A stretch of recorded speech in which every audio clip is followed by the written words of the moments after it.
Today's episode of BizJet TV is a bit different than usual. This is a recent interview I did on the program Straight Talk on TRT World, where it's me, the host, and an economist from one of the universities over there in Turkey, talking about the success of Turkish Airlines, and I talk about private jets and private jet travel and that. So it's just interesting for maybe you to hear my take on the whole Turkish Airlines thing and how they've been successful in a market right now which for airlines has been very, very difficult because of COVID lockdowns and coming out of COVID. A lot of airlines are still trying to get their act together, but Turkish Airlines are ahead of the game. And so this is the kind of the story of how they're ahead of the game, my take on it, and also the take of this economist. So we get together on this program, Straight Talk. So I hope you enjoy it. And if you haven't subscribed to BizJet TV, I encourage you to subscribe to the channel. Lots of content here and lots more coming too, and get the conversation going in the comments below. I'd love to hear from you what your take is on this interview I did on Straight Talk with TRT World. So let's get into the interview. Off we go. If 2021 was the year of recovery for global aviation, 2022 could turn out to be a boom year, especially for Turkey's national air carrier. Boosted by strong demand during the summer tourism season, Turkish Airlines saw huge increases in flights compared to last year, and that translated into a surge in its stock price, with its shares rising nearly 600% this year. That made Turkish Airlines' market cap higher than Germany's flag carrier Lufthansa. Last week, the airline saw its value reach more than 190 billion Turkish lira, or just over $10 billion. Lufthansa currently stands at just $9.7 billion and has seen its share rise by 25% this year. Backed by strong growth in its cargo business, Turkish Airlines says its capacity levels are nearing pre-pandemic levels. But the brightest news was the more than 60 million passengers it carried in the first 10 months of the year, just shy of the 63 million it sold back in 2019. So can Turkey's flagship airline carry that momentum into next year? And has the global aviation industry finally recovered? And to further discuss the post-pandemic global aviation industry, joining me now from Manchester is Fabrizio Poli. He is an aviation analyst, and Taha Arvas from Istanbul. He is an adjunct professor at Boğaziçi University. A warm welcome to you both, and thanks for joining me on Straight Talk. So, Fabrizio, now that the effects of the COVID-19 pandemic seem to have waned for the most of the world, what do you make of the significant increases in Turkish Airlines flights across the globe? Well, Turkish Airlines have been very clever at the way they've conducted themselves. First of all, during lockdown, when all the airlines were laying people off, they didn't lay anybody off, so they kept their staff. So as air travel resumes normal operations, they have the staff to man the flights. So therefore, there are no delays, which is one of the problems that a lot of the airlines are having right now. There's lots of delays because they're short of staff. The other thing they did is they concentrated on increasing their cargo business by 110%, which I thought was very clever. And then they did things like in business class, they brought in chefs on board, real chefs from real restaurants to cook the food. And people are actually saying it's amazing, the business class service that Turkish Airlines give. And also in their lounges, in the various airports, they've up their game in the lounges as well, offering good food and good service, and that even at times like 1 o'clock in the morning, it's well serviced. And so these are, all things which are important, as well as the fact that Turkish Airlines fly to many, many destinations and more international destinations than any other airline in the world. And those coupled with a series of others are the reasons why Turkish Airlines is thriving right now. They've been very, very smart the way they've done their whole structuring in that. So, Taha, how do you think the Turkish Airlines afforded those, as Fabrizio mentioned, while major layoffs across Europe brought international carriers to the point of bankruptcy?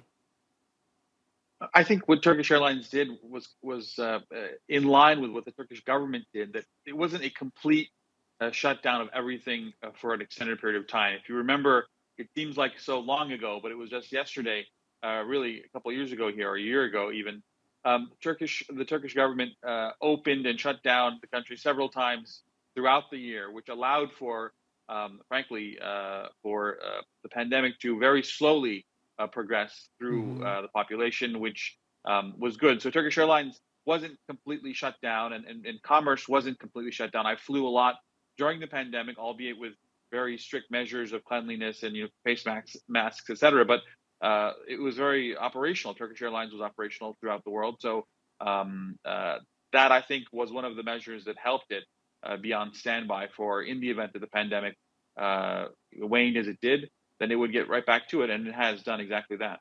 So the Turkish Airlines, Fabrizio, had a record year in its stock price, nearly a 600% rise in its shares. I mean, besides those factors, what fueled this explosion? And did other airlines also see such gains, or it was only the Turkish Airlines?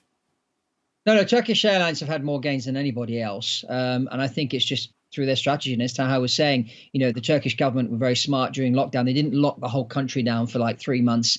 And so the airline was able to continue flying. And then because Turkish Airlines have many, many routes, it's almost like a hub. So if you have to go to Japan from the UK, for example, you can transit through Istanbul with Turkish Airlines. And so that's another plus factor that Turkish Airlines have had is they've created this kind of hub system where a lot of people that don't even have to go to Turkey go via Turkey to go to where they need to go, because Turkish Airlines offer a good service and a good pricing. So, Taha, the market cap of Turkish Airlines has surpassed one of the world's largest and well-known carriers, Lufthansa. Will this last into the medium and long term? And does it make Turkish Airlines one of the major carriers in Europe and maybe even globe? Well, I was just on a Turkish Airlines flight from New York a couple of days ago. And as Fabrizio was kind of alluding to, the flight was mostly transit passengers. So Turkish Airlines has turned Istanbul into a global hub. As someone who's been riding Turkish Airlines for more than 35 years, I can attest to the fact that it's changed dramatically. It's become a international player rather.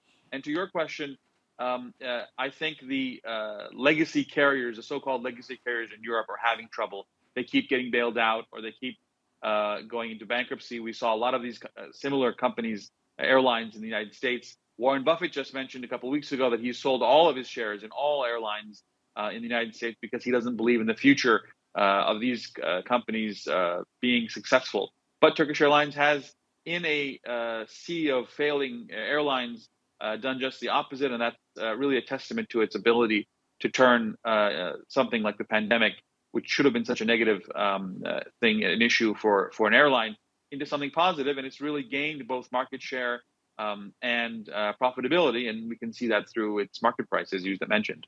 So, Fabrizio, why was Lufthansa, which also owns Eurowings, Swiss, Brussels, and Austrian Airlines and other Western carriers, unable to recover as fast as Turkish Airlines?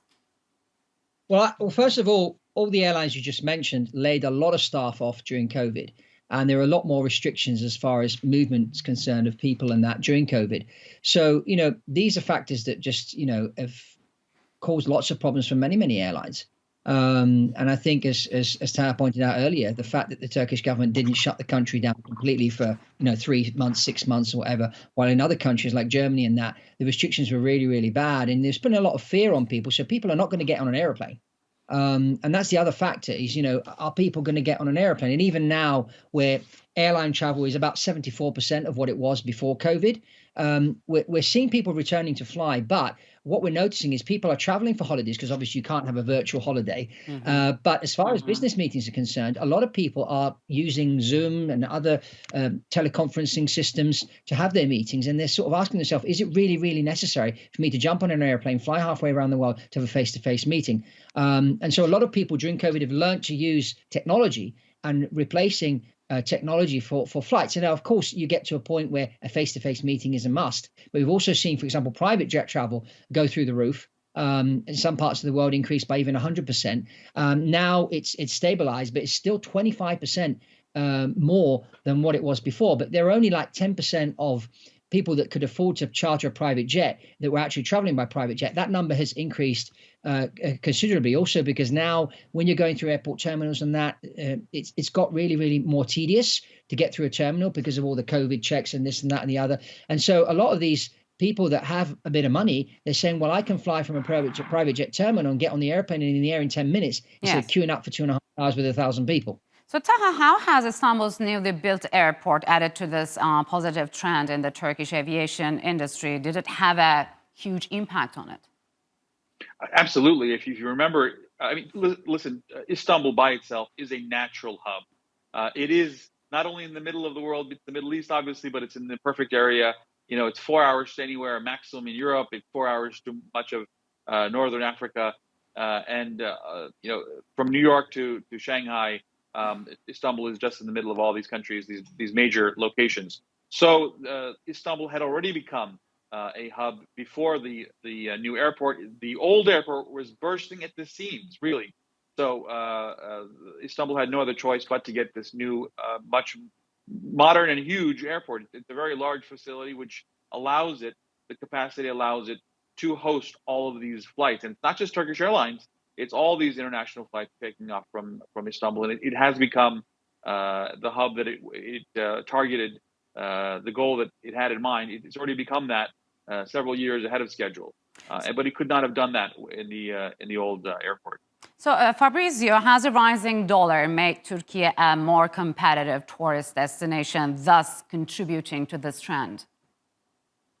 I wouldn't say that. I think the thing that they've done there, and as Tao was saying about the airport, when you build a new airport, it's important to put a lot of technology into the airport, and you have to think of this airport has to be accommodating to those passengers that are in transit. If you're going to fly a very, very long flight and you have to stop somewhere for 5 or 6 hours, and you know that Istanbul Airport is a good airport, you're going to stop there instead of stopping in Rome Fiumicino or some other place.